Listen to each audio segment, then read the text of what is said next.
এতদিন পরে এই প্রশ্নের মানে কি? ধর্ম ব্যবসা বলতে কি বোঝায়? ইমামতি বক্তব্য ওয়াজ করে অর্থ নেওয়া যাবে কিনা, পেশা হিসেবে নেওয়া যাবে কিনা, এটা কি ব্যবসা বা ধর্ম ব্যবসার পর্যায়ে পড়ে? ধর্ম মানে কমপ্লিট কোড অফ লাইফ, আর ব্যবসা মানে বিজনেস। ব্যবসা করলে মুসলিমদের কথা বলছি, অমুসলিমদের কথা বলছি না, কারণ অমুসলিমদের সাথে বিষয়টা সম্পৃক্ত না।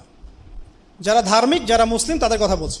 মুসলিম হলে আপনি যদি ব্যবসা করতে চান তাহলে ব্যবসা আপনাকে ধর্ম মেনেই করতে হবে, এক নম্বর কথা। কিন্তু ধর্মকে কেন্দ্র করে ব্যবসা করা যাবে না। ধর্মকে হাতিয়ার বানিয়ে নিয়ে, ধর্মের বিকৃত ব্যাখ্যা করে, ধর্মকে বিকৃত করে, জনগণকে প্রতারিত করে কোন প্রকারের ব্যবসা করা যাবে না। আর এই যে প্রশ্নটা এসেছে, ইমামতির কথা বলেন, মুয়াজ্জিন, তারপরে খতিব বা ওয়াইজ, তাদের যাতায়াত কষ্ট, এগুলো কোশ্চিন কালো ব্যবসার মধ্যে পড়ে না।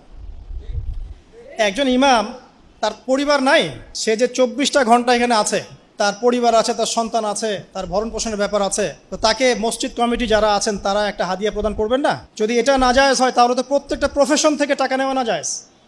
বিশ্ববিদ্যালয়ে পড়িয়ে কেন টাকা নিচ্ছেন তাহলে? শিক্ষা দিয়ে। বিশ্ববিদ্যালয়ে পড়িয়ে কেন বেতন নিচ্ছি তাহলে? এটাও তো শিক্ষা দেওয়া। ইমাম সাহেব যদি স্বাবলম্বী হন, যে আমার প্রয়োজন নাই, আমার ব্যবসা, বড় ব্যবসা আছে, আমার জমি জমা আছে, আমার প্রয়োজন নেই, আমি ফ্রি সার্ভিস দেবো, আলহামদুলিল্লাহ। সবার তো সেই সামর্থ্য নাও থাকতে পারে। দেখা যায় বেশিরভাগ মানুষ যারা এইসব পেশায় থাকেন তারা দরিদ্র থাকেন, 5,000 টাকা বেতন পায়, 10,000 টাকা বেতন পায়। আপনি বলেন তো, 10,000 টাকা দিয়ে এই যুগে আসলে হয়টা কি? আপনি বলেন, অনেস্টলি বলেন। জীবনযাত্রার মান যেভাবে বাড়ছে, পণ্যের দাম যেভাবে বাড়ছে, ওয়ার্ল্ড ওয়াইড বাড়ছে, শুধু আপনাদের দেশে নয়, সারা বিশ্বেই বাড়ছে। এখন এই অল্প টাকা দেশে কিভাবে চলতে পারবে? আর তারা কি সমাজের সম্মানিত ব্যক্তি নন? তাদের ভালো মন্দ দেখা তো দায়িত্ব আমাদেরই। এটা কোশ্চিন কালে ব্যবসার মধ্যে পড়ে না। ইমাম, মুয়াজ্জিনের হাদিয়ার, এটা কোশ্চিন কালে ব্যবসার মধ্যে পড়ছে না। ওয়াইজ, মনে করেন একজনের বাসা ধরেন রংপুর, তাকে ওয়াজ করতে ডাকা হয়েছে নোয়াখালীতে, কথার কথা। তো অ্যারেঞ্জাররা বললো, হুজুর আসেন, কোনো সমস্যা নেই, আপনার ভালো মন্দ আমরা দেখবো। ঠিক আছে, ভালো মতো দেখবেন, তাহলে তার সমস্যা নেই, গেলাম। এখন রংপুর থেকে আমার সৈয়দপুর আসতে 2,000 টাকা লাগছে, কথার কথা, প্রাইভেট কার। সৈয়দপুর থেকে ঢাকা যেতে আমার একটা টিকিট লাগছে মিনিমাম ইয়ারের 4,000 টাকা, মিনিমাম 6,000। ঢাকা থেকে নোয়াখালী একটা প্রাইভেট কার, যাওয়া এবং আসা, সেখানে দেখা গেল মিনিমাম 7,000 থেকে 8,000 টাকা তারা নিই, ঠিক আছে? তাহলে 8, 4, 12, 16। এখন ঢাকা পর্যন্ত পৌঁছানোর পর আবার আমাকে এয়ারে করে আসতে হবে সৈয়দপুর, এবং সৈয়দপুর থেকে বাসায় রংপুর। কত টাকা গেল ভাই? বলেন, আপনি বলেন, আপনারাই হিসাব করেন। 22,000 প্লাস। এখন মনে করেন আমি গেলাম, ওই যে বলেছে ভালো মন্দ দেখবো, যাওয়ার পরে আমাকে 10,000 টাকা ধরাই দিল, হুজুর হাদিয়া আপনার। একদিন সবর করা যাবে হয়তোবা, প্রতিদিন যাবে? এখন উনি যদি বলে, হুজুর আপনার হাদিয়া এত টাকা তো আপনার খরচই হয়েছে যাতায়াতে, আমি আপনাকে একটু বেশি দিলাম, রাখেন। দেখলাম যে ওখানে 40 আছে বা 50 আছে, খুশি হয়ে দিয়েছে, এটা কি ব্যবসা হলো? আর কোনো কোনো ক্ষেত্রে ওয়াইজ যারা আছেন তারা যে কখনো কখনো বলে ফেলেন যে এত হলে আমি যেতে পারবো, এত হলে যেতে পারবো না, এটা তারা বাধ্য হয়েই বলেন। কারণ এমন অনেক ঘটনা ঘটেছে যেটা আমি আপনাদেরকে বলতে চাচ্ছি না ওয়াজ মাহফিলের ক্ষেত্রে, বললে আমাদের ঘরের দোষ প্রকাশ করা হবে। মানে ভিতরে একটা বিশাল সিন্ডিকেট। হুজুরের হাদিয়া একটা পাওয়া গেল, হাদিয়ার মধ্যে 10,000 গায়েব নাই। কোথায় 10,000? যে কন্ট্রাক্ট করে নিয়ে গিয়েছে হুজুরকে, সে 10,000 খেয়ে ফেলেছে। আবার ধরেন মাদ্রাসার উদ্যোগে কোনো একটা প্রোগ্রাম, ওয়াজ করার পরে আমার মনে আছে, আমি যে আল্লাহর ঘরে আছি, সূরা ফুরকানের শেষের 10টা আয়াতকে নিয়ে আলোচনা করেছিলাম। ওয়াজ করার পরে গাড়িতে বসে আছি, ফোন দিচ্ছি, যে আমাকে ওয়াজের ডাকছে তার নাম্বার বন্ধ, ওয়াজ মাহফিলের কমিটির সবার নাম্বার বন্ধ। একজন খবর দিল একজন নাকি ফিট লেগে পড়ে গেছে মাদ্রাসায়। তো বললাম যে কোথায় ফিট লাগছে, আমাকে একটু নিয়ে চলেন, নিয়ে আর যায় না। গাড়ি ঠেলা দিয়ে ঢাকা পর্যন্ত আনতে হলো, পকেট থেকে গেল 10। বলেন তো, আমি বলতে চাচ্ছি না বেশি, ভিতরের কথা এতটুকু বললাম যে যা দেখছেন সব কিছুই পুত পবিত্র না। এই জন্য কখনো কখনো বাধ্য হয়ে ওয়াইজদেরকে বলতে হয় যে ভাই আমার এত একটা কষ্ট আছে, আমার এটা দিলে আমি যেতে পারবো, আদারওয়াইজ পারবো না। আমি মনে করি না তারা এখানে কোনো অন্যায় করছেন। এটা না করলে তাদের অনেক সময় হ্যাসেল পোহাতে হয়। আর ওয়াজ করা শেষ, উনি তো রাস্তায় এখন ঘুমাবেন, ওয়াজ যারা অ্যারেঞ্জ করেছে ওদের তো আর টেনশন নাই। আবার দেখা যায় অনেক সময় সেলিব্রিটি বক্তাকে ডেকে নিয়ে এসে স্টেজে বসায় রেখে দিবে। এটা চেহারা কেন? কালেকশন করে করে করে 1.5, 2 লাখ, 5 লাখ টাকা কালেকশন শেষ, হুজুরকে ধরিয়ে দিল 20,000, যান হুজুর বাড়ি যান। মানে এখানে সে একটা IPL-এর প্লেয়ারের মতো, কথা বুঝতে পারছেন? হুজুর এখানে একটা IPL-এর প্লেয়ারের মতো খেললো, তাকে কেন্দ্র করে একটা বিজনেস হলো। আমি বলছি এই টাইপের প্রতারণামূলক বিজনেস ধর্মকে কেন্দ্র করে জায়েজ নাই। কিন্তু আপনি ব্যবসা যদি করতে চান ধর্ম মেনেই ব্যবসা করতে হবে। আর ইমাম, খতিব, মুয়াজ্জিন, ওয়াইজ এদের যে খুশি মনে মানুষ হাদিয়া প্রদান করে, এটা কোশ্চিন কালে ব্যবসার মধ্যে পড়ে না। এখানে এমনও মানুষ আছে ভালোবাসে, এত ভালোবাসে, এমন মানুষও আছে যদি যদি ওয়াইজরা বা ইসলামিক ব্যক্তিত্বরা চাইতো মানুষের কাছে, চাইতো, তারা তো চায় না, যদি চাইতো যে আমার এটা লাগবে, আমার ওটা লাগবে, মানুষ তাকে 10 তলা বাড়ি করে দিত। এমনও পছন্দের মানুষ আছে। কিন্তু ব্যক্তিত্ব সম্পন্ন ওয়াইজ যারা আছেন, আলেম যারা আছেন, তারা কখনো এগুলো করেন না। এই কারণে আপনারা তাদের সমস্যা বুঝতে পারেন না। আল্লাহ পাক আপনাদের বোঝার তৌফিক দান করুন। বুঝে কোরআন পড়লে কি গোমরাহ হয়? ইন্নালিল্লাহ।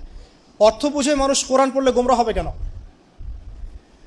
অর্থ বুঝে মানুষ কোরআন পড়লে গোমরাহ হয় না। অর্থ বুঝে টুটা ফাটা অর্থ জেনে কোরআন কেন্দ্রিক ফতোয়াবাজি করতে গেলে গোমরাহ হয়। কথা কি বুঝতে পারছেন? কোরআনের অনেক বিষয় আছে যেগুলো আলেম ওলামার সংস্পর্শে গিয়ে জিজ্ঞাসা করে জেনে নিতে হয়। ব্যাখ্যা সবাই বুঝতে পারবে না, এত সহজ না। একজন সাহাবী এই সাহারি খাওয়ার আয়াত একজন সাহাবী বুঝতে পারছিলেন না। সাদা সুতা থেকে কালো সুতা পৃথক না হওয়া পর্যন্ত খাও, পানাহার করো। সাহাবী সুতা নিয়ে বসে আছেন ফজরের সময়। আসলে এখানে সুতার অর্থ কি? সুতাই? এই যে সুবে সাদিক, তো সাহাবীরা কি আরবি জানতেন না? তারপরেও কি ব্যাখ্যাটা বুঝতে পারলেন? ব্যাখ্যাটা নবীর কাছে জিজ্ঞাসা করে জেনে নিতে হয়েছে। অতএব কোরআনের অর্থ আপনি পড়বেন, অর্থ পড়তে আমি উৎসাহিত করি। অর্থ পড়বেন, আরবি ভাষা শিখবেন, আরবি ব্যাকরণ শিখবেন, প্রতিদিন তাফসীর পড়েন। কিন্তু এগুলো জেনেই মনে করবেন না যে আপনি অনেক জেনে ফেলেছেন, এখন ফতোয়া দেওয়ার সময় না, এটা ভুল। বরং কোরআন এবং হাদিসকে ওলামায়ে কেরামের সহবতে গিয়ে বোঝার চেষ্টা করেন। আল্লাহ পাক তৌফিক এনায়েত করুন। আর যদি অর্থ বোঝেন বা নাও বোঝেন, প্রত্যেক দিন নিয়মিত তেলাওয়াত করেন, প্রত্যেক হরফে 10 নেকি পাবেন ইনশাআল্লাহ। সুদ এবং ইসলামিক অর্থনীতির মধ্যে পার্থক্য কি? বেসিক পার্থক্য হচ্ছে রিবা একটা সমাজ বিধ্বংসী হাতিয়ার, আর যাকাত এবং ব্যবসা হচ্ছে ইসলামিক ইকোনমির মূল হাতিয়ার। একটা এক্সাম্পল দিলে বুঝতে পারবেন। আমি আপনাকে 1000 টাকা দিয়েছি, এখন আপনাকে বলছি 1 মাসের মধ্যে বা 1 মাস পরে আমাকে টাকা ফেরত দিতে হবে। না দিতে পারলে আপনি আমাকে 1100 টাকা দিবেন। দিস ইজ কল্ড রিবা, এটা সুদ। আর আমি আপনাকে 1000 টাকা দিয়েছি, দিয়ে বলেছি আপনি 1 মাস এই টাকা দিয়ে ব্যবসা করবেন। ব্যবসার লাভ যদি হয়, লাভের 50-50, আপনার 50 আমার 50। আর যদি লস হয়, আল্লাহ না করুক, তাহলে লসের 50 আপনার 50 আমার। This is called Islamic business. বুঝতে পারছি? রিবা কি করে? রিবা ধনিক শ্রেণীকে ধনী করে আর গরিবকে আস্তে আস্তে আরও গরিব করে। শুধু ব্যক্তি পর্যায়ে না, সমাজে এবং বিশ্ব যারা রিবা লঞ্চ করেছিল ওরা আস্তে আস্তে ধনী হয়েছে, পশ্চিমা বিশ্ব। আর গরিব কান্ট্রিগুলো থেকে তারা টাকা শুষে শুষে শুষে রক্ত চুষছে। এর সব জায়গায় প্রযোজ্য। আর ব্যবসা কি করে? ব্যবসার টাকাটা ঘুরতে থাকে মার্কেটের মধ্যে। কিভাবে? মনে করেন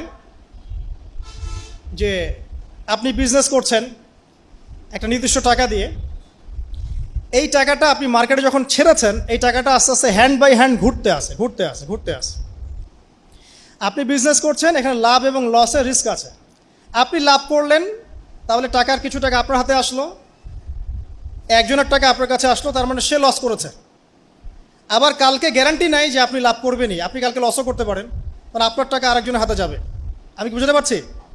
মানে মার্কেটের টাকা সার্কুলেট করতে থাকে ইসলামিক অর্থনীতির মধ্যে, টাকা ঘুরতে থাকবে হ্যান্ড টু হ্যান্ড। তখন আল্লাহ পাক রিজিকের দায়িত্ব নিলেন যে আল্লাহ চাইলে কাউকে ধনী করবেন, কাউকে গরিব করবেন। বুঝতে পারছেন পয়েন্ট? রিবার মধ্যেই চান্স নাই, কারণ রিবাতে আপনি নিয়েছেন শুধু লাভের অংশ, লসের কোনো ভাগই নেই আপনার। অতএব এখানে আল্লাহ পাক উপর থেকে আর কন্ট্রোল করছেন না, এখানে সমস্ত কন্ট্রোল ছেড়ে দিয়েছেন সুদখোরদের হাতে। আল্লাহ পাক হাত উঠিয়ে নিয়েছেন। এই জন্য এর ধ্বংস, এর কল্যাণ। সূরা বাকারায় আছে আল্লাহ পাক এই ব্যবসাকে হালাল করেছেন, রিবাকে হারাম করেছেন। অনেক দিন বলেছে রিবা নিজের মায়ের সাথে জেনার মতো অপরাধ। 36টা মেয়েকে রেপ করলে যেমন পাপ হয়, 1 দিরহাম সুদ খেলে সেই পাপ হয়। ঠিক আছে? অনেক বিষয় আছে রিবা সংক্রান্ত। বিষয়গুলো জানতে হলে আমি একজন স্কলারের নাম বলছি, তার বইগুলো পড়েন, আপনারা সব জানতে পারবেন ইনশাআল্লাহ তাআলা। আল্লামা গত জুমাতেও বলেছি, আমার সবচেয়ে পছন্দের একজন স্কলার, যাকে আমি ব্যক্তিগতভাবে অনেক বেশি ফলো করি, তার নাম হচ্ছে আল্লামা তাকি উসমানী হাফিজাহুল্লাহ। তার ইকোনমিক্সের সিরিজ আছে, সুদের শাখা, সুদের প্রশাখা, আধুনিক সুখ, পুঁজিবাদ, সব আলাদা আলাদা বই আছে। পড়েন, আপনি জানতে পারবেন ইনশাআল্লাহ। এগুলো এক লেকচারে বলা সম্ভব না। আল্লাহ পাক তৌফিক না।